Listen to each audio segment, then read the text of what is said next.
Our rest of season rankings are updated. We have guys moving up and down, and this is every position rest of season rankings. Do us a huge favor. If you enjoy this video, please drop a like. And also, if you would, take a second and subscribe. It helps us out. We're trying to hit 30,000 subscribers, and every subscription helps support the channel, helps us put out high-quality videos like this one. So we appreciate it if you do those two things. Let's start with the S tier here for the running back position. We're going to go pretty quickly through these, and honestly, we'll talk more in depth about the ones that Nathan and I disagree on, but we're pretty lockstep on the top like 12 running backs here. Starting in the S tier, Bijan, Saquon, Gibbs, Henry, and McCaffrey. Look, I think you got to put Henry up here after week 1. You got to put McCaffrey up here. 31 touches. We got to the season with a healthy McCaffrey. That's pretty much what we were looking for. And now that we're here, all 5 of these guys are guys that any given week can win you a week and are also going to be 20, 25 point scorers any given week. These are the guys you built your team around. And honestly, Henry looks like one of the best picks in 2025. Go figure. We had him on our best picks video when we were, whatever. I don't know how healthy. Don't get hurt. I don't know how they let him get Derrick Henry. It drives me up a wall. What are we doing? They got way too cute with that. It was ridiculous. All 5 of these guys are league winners. Yeah, A tier is going to be a very extensive A tier, and I think deservedly so. I think any one of these guys could finish as like that. It could finish as a top 6 guy, top 7 guy. Genty, HN, JT, Jacobs, Bucky. None of these guys are really surprises here. I think one guy that we really want to highlight here, though, of the guys that are in this list, because every single one of these, except for Breece Hall, was going no later than the 2-3 turn in drafts. And I think Breece Hall had a really, really nice showing week 1 for not scoring a touchdown with Braylon Allen sniping one in the red zone. I don't think you're going to see that every single week. I think Breece Hall is going to have a really solid season where he finishes probably as a borderline running back 1. Avery is actually projecting running back 7 rest of season. I have him at like RB 17. I think somewhere in between, honestly, is correct, because you see this huge tier. This A tier being RB6 through RB 14 or 15, and you're really looking at, like, again, that's a wide range of outcomes for all of these guys. So Avery and I actually have them ranked like 10 spots apart, and I think it looks a lot worse than it actually is. I don't think we really disagree with Breece Hall. I think we both have him as a buy this year. We both have him as a buy right now because people are like, oh, well, Braylon Allen took away a touchdown. And I think at the end of the year, when it's all said and done, I think he's going to be, again, resting in this range of like Hampton, Kyron, Kamara, Chase Brown, James Cook. I think this is right where he belongs. Yeah, I do have him as a running back 1 rest of year. When I'm looking at like Chase Brown, James Cook, I think he's a better running back than those guys. And the main question, the main knock against him compared to those guys was, of course, the offensive situation. Still more favorable to be a running back in Buffalo and Cincinnati's offense compared to, obviously, the New York Jets offense. But when I'm looking at Breece, I think Breece is much better. And if that offense is even fairly comp. So I'm being aggressive with Breece. It's a big tier, but I think Breece looks fantastic. I think he looks like he's going to be one of the best picks of the 3rd round this year. Let's go to the B tier here. We've got a couple guys, 4 guys in this tier. James Cook, who obviously he was very good. And Alvin Kamara, obviously, had a touchdown in week 1. It kind of salvaged his day. It did kind of salvage his day. And so that's why I've actually ranked, that's why I have Breece ahead of Kamara. I mean, he had 13.7 points with a touchdown compared to Breece's 16.5 points without a touchdown. And so I actually think I would take Breece over Kamara rest of the season at this point, but Kamara is somebody that did salvage his day with a touchdown in week 1. Moving to the next guy here, Chuba Hubbard. He had a good day. He got a ton of carries, which is again, Rico Dowdle's a non-factor there. He had 16 carries. He had 5 targets. He had 17.5 total points. Chuba Hubbard did what we wanted him to do, and he is currently the running back 8 on the year after 1 week. And then Travion Henderson, who, yes, did finish with 11 points, but when you're looking at the work there, we'll move Travion Henderson down a little bit here. He's now ranked as our consensus running back 18 because there is a little bit of a question about his workload. He did only have 5 carries in this game, only played 35% of snaps, but did catch 6 receptions on 6 targets. And so with Travion, we're hoping the work ramps up, but we do have to move him down at least rest of the season a little bit, while this is getting kind of murky with it being a true timeshare with Ramondre Stevenson there. Yeah, then we get to the C tier with Tony Pollard up top. We're pretty much the same page there. Honestly, the only big rankings difference here is James Conner. I have him at running back 18. Avery has him at running back 23. Again, not something that we're going to make a huge stink about here because That's honestly not too big of a gap when you're factoring in the fact that there is some risk with Trey Benson getting some work there, which is why Avery has him a little bit lower. For me, I just want to see it a little bit more, and I want to see Trey Benson start to take away like in the red zone and stuff, and then I think I'll move him down even more. I think both of us will move him down at that point if Benson's workload starts to increase there. So something to keep an eye on. Biggest riser here is definitely going to be Travis Etienne. Travis Etienne with Tank Bigsby on the move to Philadelphia. That moves Tank Bigsby to irrelevancy, and Travis Etienne to one of the best picks in fantasy football this year at his respective price.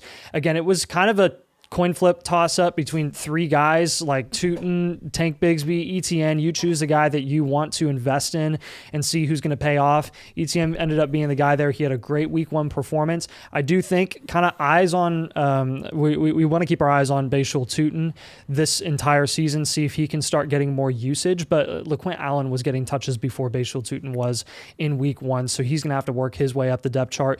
We got Walker and Charbonnet in the same tier here in the C tier. If you want to argue one over the other, we don't really care. If you're going to argue one a tier above the other, I would say, like, don't die on that hill, because this was looking like pretty much an even split where Charbonnet actually got the red zone usage over Kenneth Walker. So we're going to stay conservative with both of them in terms of the rest of the season outlook, while also admitting that one of these guys could pull away.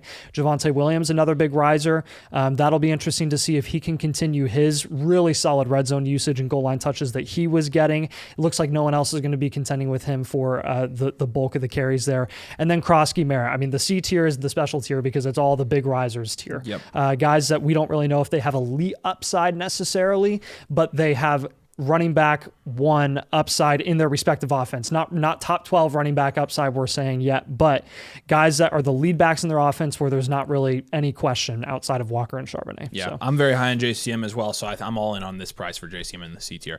Big tier in the D tier here. We'll talk about some of these guys. Swifties mostly stayed the same. Monty remains here. He obviously had, how many points? 8 points, I think? Yeah. He ended up having 8 points. A little bit of a disappointing day for that entire offense, and so he's somebody that we're going to need to monitor over a larger sample size before we move him down. We do have Quinshon Judkins here rest of the season in the D tier as well, next to RJ Harvey, who, you can't start RJ Harvey, you can't start Quinshon right now. You can't start Isaiah Pacheco you can maybe flex him. You don't really feel comfortable starting Tracy. It's the same thing with Quinshon. When Quinshon comes back, he easily has more upside than all of these guys in this tier. And so just to fact check us a little bit here, when you're looking at the rest of the season ranking for everybody else on the site, and Quinshon, they have him as running back 32. We have him as the running back 28. So we are slightly higher on Quinshon Judkins than the rest of them, but that shouldn't surprise you at all, given that Nathan decided he was going to take him with his first round pick in the Flock League. First overall. RJ Harvey, again, I mean, we have to move him down a little bit here.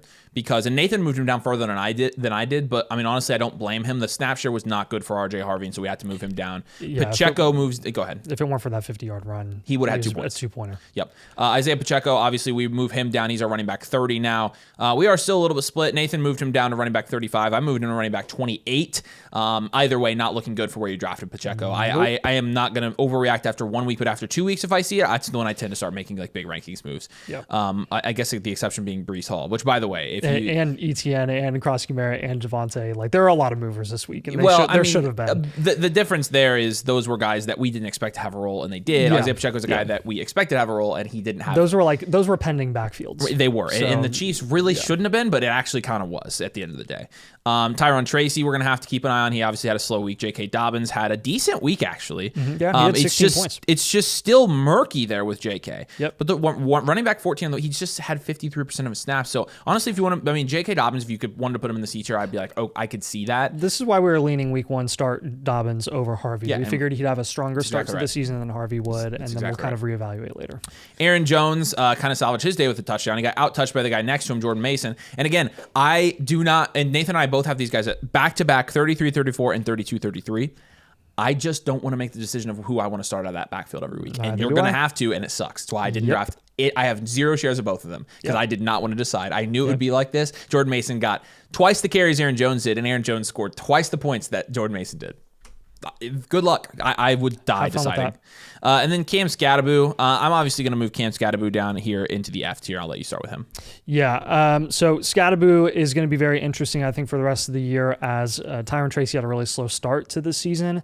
Obviously, everything in terms of like the starting lineup is going to be up in the air in New York. Brian Dable already non-committal to when Russell Wilson is going to be starting and how long that will be for the foreseeable future. When is Dart going to get his opportunity? I think when is anybody down the depth chart going to get their opportunity to show, like for this offense to show signs of life for Dable to save his job? And I think Cam Scatterbo could be potentially that answer at running back if Tracy continues to just be inconsistent. I think that's a possibility. Austin Eckler looking to be the receiving back to pair with Krosky Merritt in that backfield. While Krosky Merritt is probably going to have the higher floor with the volume, Eckler could have some good days because of his receiving capabilities, and he had a decent day, I think, in week 1. So Caleb Johnson and Jalen Warren, we have in the same tier here. I think that's going to show you that we're not panicking yet with Caleb Johnson. He was 3rd in the depth chart heading into week 1. We expected him to not have a good week. He had minus 0.2 points, and I started him in the flock league because I had to, because there was no Quinshon Judkins. It's ugly. Caleb Johnson not looking to be startable for the next couple of weeks, but in terms of the entire outlook of the season, I do think Caleb Johnson is going to start to get his opportunities. Jalen Warren looked really solid in week 1, and we'll expect that to continue, as well as kind of like a hybrid flex option if you're struggling with running back depth. Dylan Sampson looking to have that nice receiving work that I think will continue on, even though Quinshon Judkins is coming into his lead role, I think, there long term for Cleveland. But Sampson could be like that change of pace receiving back long term, which will be really nice. Trey Benson, Ramondre Stevenson, 2 backups that were getting a good amount of work. Actually, Ramondre, I think, got more touches than Henderson did week 1, but we'll expect that to flip pretty quickly. And then the G tier is all the backup running backs. Let's go to wide receivers now. We'll start in the S tier here. And again, this is the consensus rank between Nathan and I, and we'll talk about the ones we heavily disagree with. But when you're looking at our top 8 wide receivers, we don't disagree on any of these, actually. So this is pretty lockstep. Our disagreements come at Drake London and Nico Collins, which I honestly don't blame you. But S tier, we have Chase, Lamb, and Puka Nacua jumps into the S tier with Chase and Lamb. That's all we're willing to go so far. All these other running backs in the A tier have question. If you don't mind, I'm just going to take the A tier as well. Justin Jefferson, the question really is going to be how much upside does he have this year? Last year with Justin Jefferson, I mean, you saw his upside be a little capped. You only had 154 targets, which is average for Justin Jefferson standards. But, the wide receiver 20 in week 1, and he kind of salvaged his day with a touchdown. Yeah. I think his upside is going to be a little bit in question until they get J.J. McCarthy there. Obviously, it's Justin Jefferson. He's quarterback proof, and you never want to short him. You don't want to be Bush and say, oh, Justin Jefferson, this, that. But his floor is always going to be great. And that's the reason why he still has to be there. But Puka in week 1 picked up right where he left off with Matt Stafford. So good. Didn't get affected by anything. Wide receiver 5, 23 points, 11 targets, caught 10 of them, 130 yards. I mean, Puka Nacua is just, he is honestly, I encourage you to call us stupid for ranking Puka in the S tier. Do it, because we don't care. We do not care. He is an S tier receiver. Trust me, he is. I think there's no doubt about it. Neighbors, the real question with him is probably Russie. We'll see what happens with Russ. 12 points in week 1. He had 13 targets. He only caught 5 of them, and part of that was because the target quality was terrible. And so how quick do they go to Jackson Dart? I think is going to be a big thing for Malik Neighbors. Amon-Ra St. Brown, obviously. I think he had the same amount of points, right? He had some catches. He had 8.5 points, 6 targets, 4 receptions. That whole offense was questionable. And so we're going to see what that ends up looking like longer term for Amon-Ra St. Brown, but let's hope it doesn't last. BTJ had a slow week as well. London had, I think, 13 points? 13 targets, right? 13 targets, but I still think he didn't have that many points. No. He had 13.5 points on 15 targets. So another guy that just got a bunch of targets, but they weren't catchable. So we're really not moving a lot of these guys down here. So London kind of stays the same. Nico's going to stay the same. JSN, we do move up into the A tier. He had a 50% target share.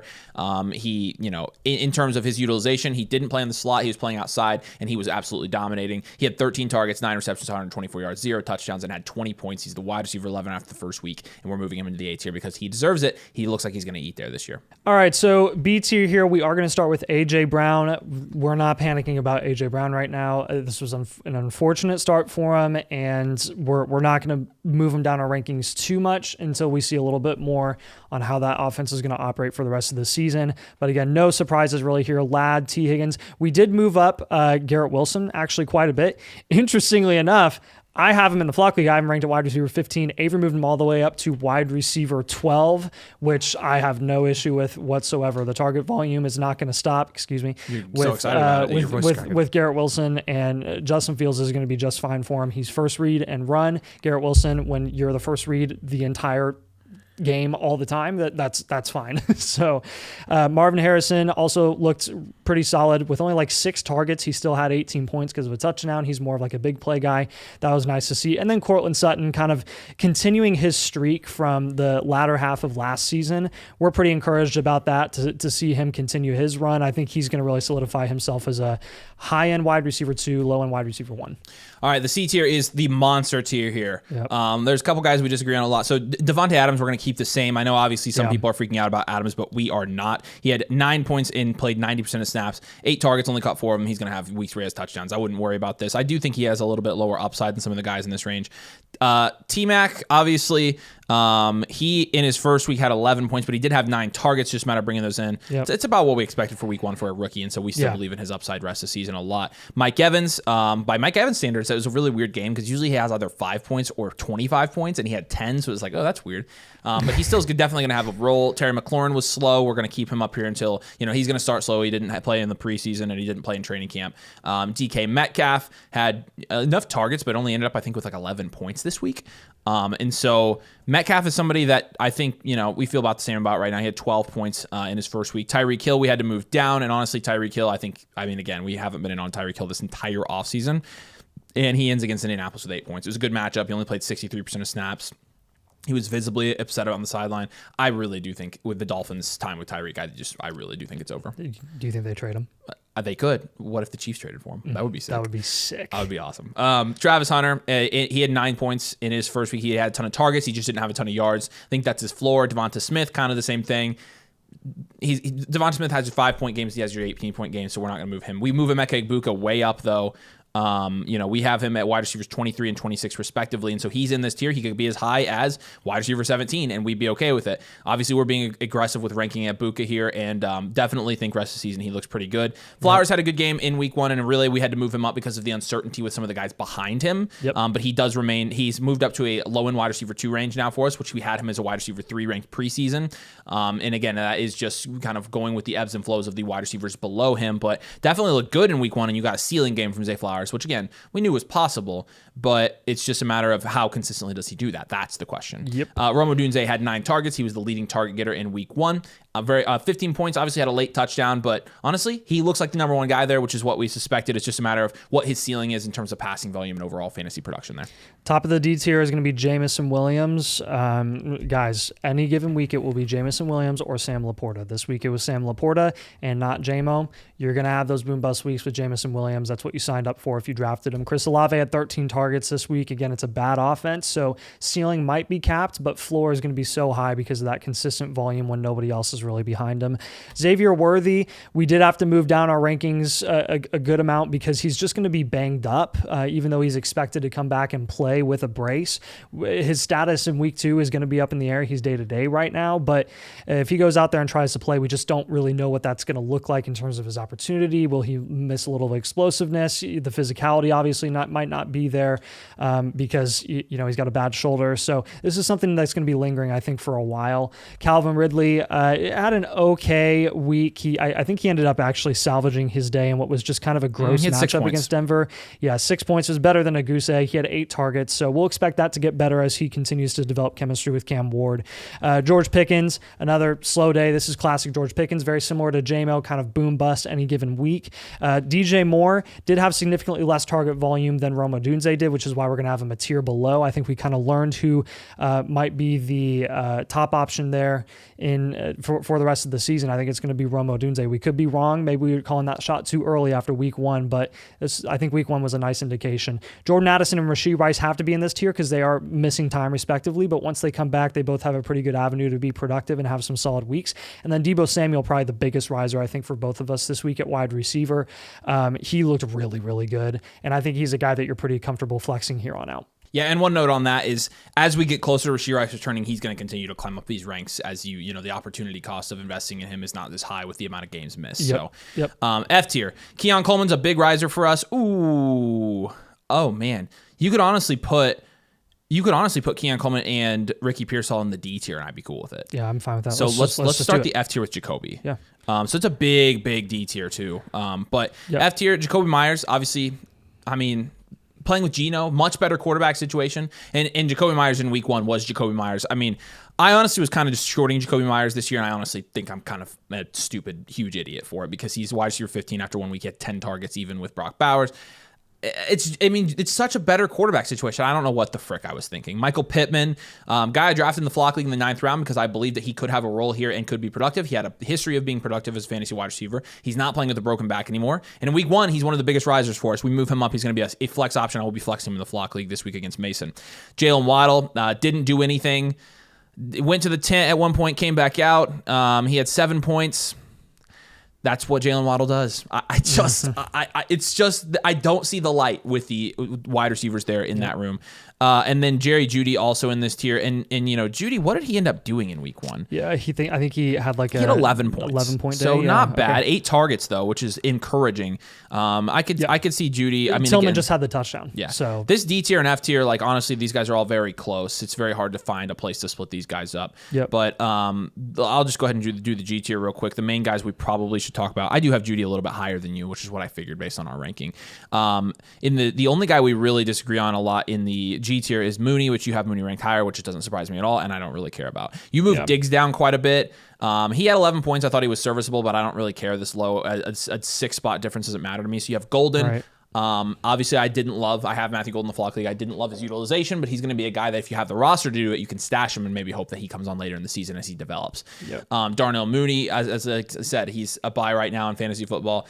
Downs, we moved Downs down a little bit because moved him down. Well, he has to be behind Pittman at this point, right? The utilization alone, Pittman played almost twice the amount of snaps that Downs did, and Tyler Warren got how many targets? 9. So, I mean, we'll see on Josh Downs. A lot of people want us to take an L on Josh Downs right away. We'll happily do that. It's just been 1 week. Diggs, Shakir, Marquise Brown obviously moves way up here. He's going to be a must start for the next probably 3 or 4 weeks. Well, Xavier Worthy doesn't play if he doesn't play. And then Jaden Reed also looks pretty good in week 1. And then here's the last tier here. I don't. Yeah, I just want to highlight a couple guys here. Cooper Kupp is unstartable. He's terrible. He's washed. He's done.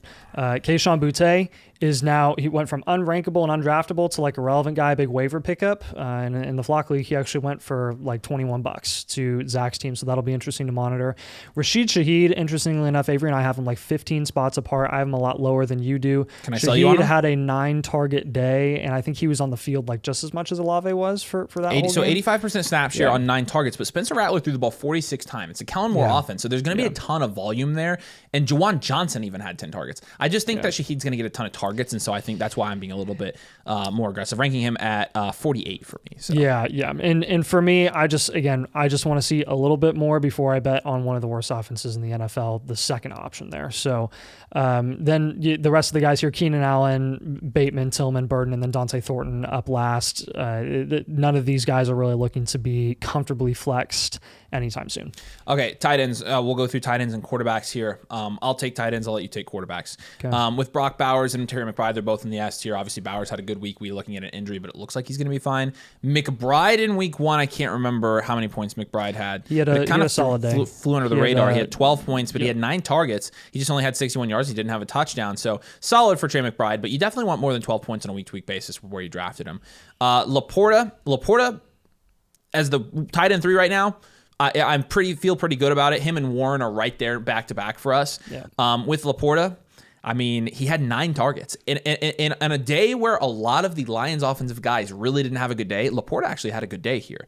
And this could just be a sign of what's to come without Ben Johnson in that offense. We kind of predicted earlier in the offseason that maybe Sam Laporta starts getting more targets. He looks like a very good pick right now. Tyler Warren looks like one of the better picks in the in fantasy drafts this year. We started the B tier with George Kittle. Unfortunately, from a production standpoint, he's in the S tier with Bowers and McBride. He's got a hamstring injury. He's already going to miss time. We don't know what that's going to look like the rest of the season. Yeah. Travis Kelce salvaged his day with the touchdown. Evan Ingram here, Evan Ingram is hurt, and the utilization wasn't good. I am going to say I honestly need to move him down my rankings right now. When I'm looking at Evan Ingram, I would take Kelce over him. I would take Njoku over him. I would take Kraft over him.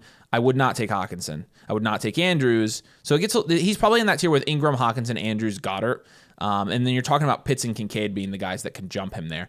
And so we'll see. Obviously, we have Pitts pretty low here. We have Kincaid still pretty low. We have Harold Fannin jumping up above both of those guys. Harold Fannin was a big week 1 riser. I moved Dallas Goedert up as a top 12 tight end this week, and you are pretty much right there with me on that. I think Goddard could end up jumping Hawkinson and Andrews pretty easily. In fact, they're all in the same tier, but I think by next week, if this same thing happens, we're going to move Goddard above him.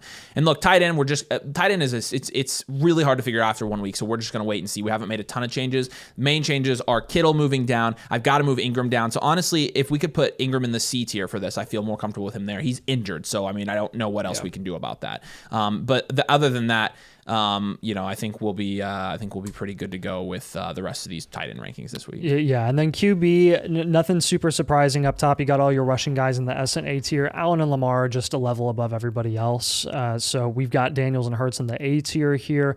Hurts just has less passing volume consistently, so that's kind of the one knock on him against someone like Allen or Lamar. Then going to the B tier, you've got some of the premier passers. You got Burrow and Mahomes. Mahomes had a great week 1. He turned into Cam Newton. Joe Burrow's just going to get better. They hate starting the season well. Baker Mayfield had a nice showing. That volume is going to continue to be really solid with Igbuka and Mike Evans, and then Godwin coming back healthy. They will live and die by passing the ball. So Kyler Murray and Justin Fields also are like the next best rushing assets or rushing QBs in the NFL right now. Kyler had a solid day in a lower scoring week. I think he had like 18 points, and then Justin Fields looked really solid in that situation in New York, which was encouraging to see. C tier, a couple of guys to highlight here. Purdy might be moving down a little more if he is expected to miss more than a week, so eyes on that. Herbert produced at a much higher level than we thought he would week 1, so that'll be something to monitor if that passing volume continues to remain the same. We don't expect it to, which is why we're being conservative with this ranking, but that'll be interesting to watch, I think, throughout the course of the season. Then we got our 2 second-year guys, May and Caleb, who showed some nice flashes. I think in week 1, both of them were productive. And then the D tier, you just have some lower upside guys that have a lot of passing volume. Penix threw the ball a ton. Geno threw the ball a ton. Goff and Dak both had pretty rough weeks. Trevor Lawrence had not a great week. McCarthy looked pretty good. He'll be on the up as well. I think Avery and I have him ranked the furthest apart. Yeah, we literally flipped Lawrence and McCarthy. So we flip the top and bottom of that tier, essentially. So give it another week or 2 with McCarthy. If he continues to do this, he has a good matchup against Atlanta. I think he could be on the up and easily move up into the C tier with Knicks and Purdy long term. And then the F tier at the top is going to be Daniel Jones, because he's like the highest rushing upside quarterback in this tier. Actually, Cam Ward is, but Cam Ward looked pretty rough week 1. Daniel Jones was managed pretty well. And then all your guys, Love, Stroud, Stafford, Tua, Rodgers, all your low floor and low upside pocket passing QBs that aren't really going to show much on the ground. Bryce Young and Sam Darnold, the only guys that you're ever thinking about starting. Beyond that, Flacco, Dart, Rattler, you're not starting those guys. I'm curious why Lawrence so far ahead of McCarthy. I literally have him in a tier. You can flip him. I was going to say Lawrence had 11 points in week 1 again in a really good matchup where he threw the ball 31 times. He just wasn't productive. I honestly don't. I was going to say, I can tell you don't care. All right, make sure you drop a like. Again, if you would, please drop a like, and if you would subscribe. Those 2 things help us out so much, and it helps us create these videos and also, pay for the production, things like that. So we appreciate those 2 things. Helps our channel grow. We do appreciate you guys watching. Thank you so much for joining us. We'll see you next week with our rest of season rankings.